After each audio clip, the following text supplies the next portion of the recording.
नमस्कार दोस्तों, जब पूरे के पूरे देश की जनता हमारी केंद्र सरकार से आस लगाए बैठी है कि पाकिस्तान पर जवाबी कार्रवाई कब की जाएगी, तो हमारी सरकार कहती है कि किस जाति के हो तुम।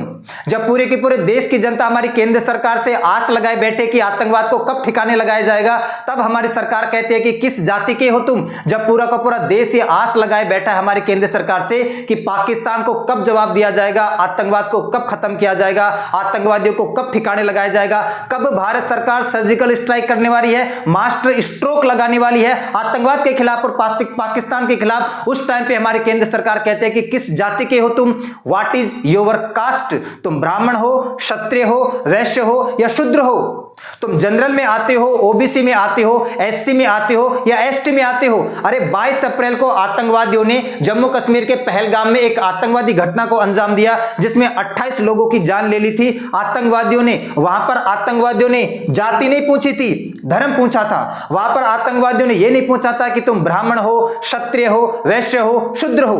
तुम भारत के अंदर जनरल में आते हो, ओबीसी में आते हो, एससी में आते हो, एसटी में आते हो। उन्होंने पूछा था कि तुम हिंदू हो, तुम्हारा धर्म हिंदू है, ये हमारे लिए काफी है। और 28 लोगों को गोलियों से छलनी कर दिया था। 28 लोगों ने धर्म के आधार पर अपनी जान गंवाई थी, जाति के आधार पर अपनी जान नहीं गंवाई थी। यह समय ऐसा है कि जब हमें एकजुट रहना है, संगठित रहना है, हमें भारतीय होने का, नागरिक होने का दावा पेश करना है, इंडिया के सिटीजन होने का दावा पेश करना है कि हमारे देश में कोई जातियां नहीं है, हम भारतीय हैं, इंडियन हैं। उस टाइम पे जातिगत जनगणना की अनुमति दे दी हमारी केंद्र सरकार ने।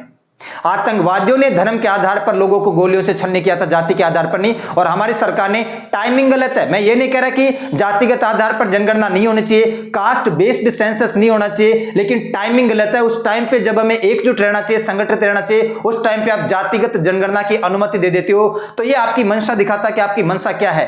मैं आपको एक और एग्जांपल देता हूं, प्रेजेंट की जो गवर्नमेंट है उसके बारे में।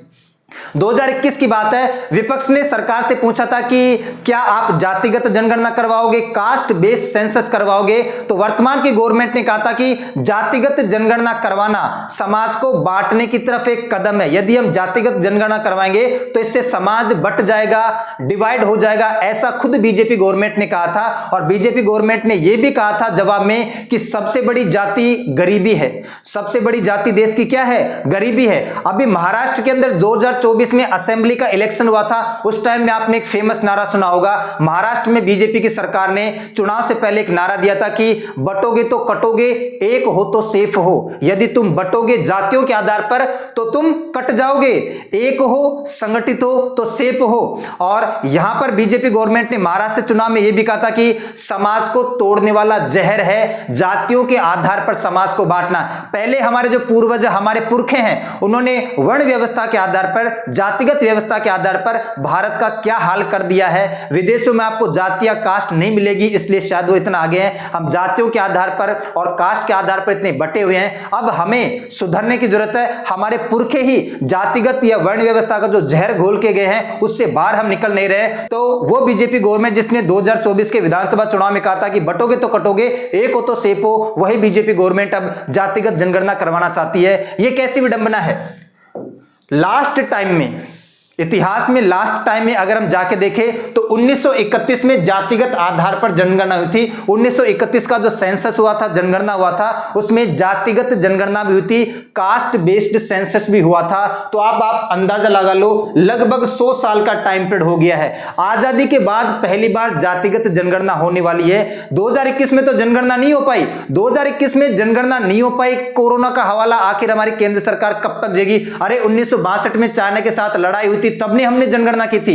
1971 में जब हमने लड़ाई लड़ी थी, आपातकाल लग गया था, बांग्लादेश को आजाद करवाया था, तब भी हमने जनगणना की थी। 1991 में जब आर्थिक संकट आ गया था, इकोनॉमिक क्राइसिस आ गया था, तब भी देश में जनगणना हुई थी। इतना लेट कभी नहीं हुआ कि आज हमारे पास टेक्नोलॉजी है, तकनीक है, आज हमारे पास रिसोर्सेज है, संसाधन है, एडवांस टेक्नोलॉजी है, हर एक क्षेत्र में हम आगे हैं। और 5-5, 6-6 साल हो गए, अभी तक जनगणना करवा नहीं पा रहे हैं। खैर 2025 में जो जनगणना होने वाली है ये कास्ट बेस्ड सेंसस होगा, जातिगत आधार पर जनगणना होने वाली है।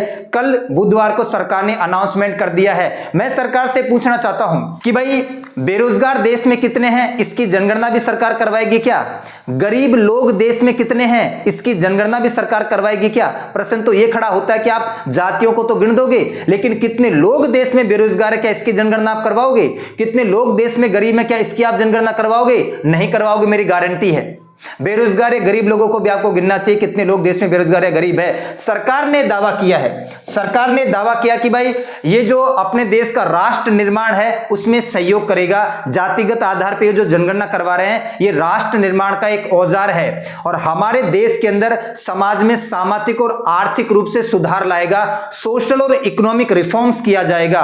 और 1931 के बाद यानी आजादी के बाद 1947 में जब से देश आजाद हुआ है उसके बाद पहली बार ये जातिगत जनगणना होने वाली है। मैं भी चाहता हूं कि जातिगत जनगणना हो, लेकिन वो ऐसे टाइम पे आप करवा रहे हो जब देश को एक रहने की जरूरत है, जब देश को संगठित रहने की जरूरत है, आतंकवाद के खिलाफ लड़ने की जरूरत है, बाहर की ताकतों को मुंह तोड़ जवाब देने की जरूरत है, और उस टाइम पे आप जातिगत आधार पर जनगणना करवा रहे हो, ये कुछ रास नहीं आता है। सरकार ने यह भी कहा कि इससे जो देश की योजनाएं हैं उसको टारगेट करने में थोड़ी आसानी होगी। मैं सरकार से सवाल करता हूं कि इतिहास में कब हमने जाति के आधार पर योजनाएं बनाए हैं, कब जाति के आधार पर हमने स्कीम बनाई है? हमने देश के अंदर आर्थिक आधार पर, इकोनॉमिक कंडीशन के आधार पर स्कीम या योजनाएं बनाकर देश का विकास किया है। और सरकार ये कह रही है कि भाई योजनाओं के माध्यम से हम देश में बेहतरी लाने का प्रयास करेंगे, यानी हम जातिगत आधार पर लोगों को बेहतर करने का प्रयास करेंगे। ये सरकार की मंशा को दर्शाता है। और ये मैं नहीं कह रहा, ये मीडिया कह रहा है कि भाई इससे सरकार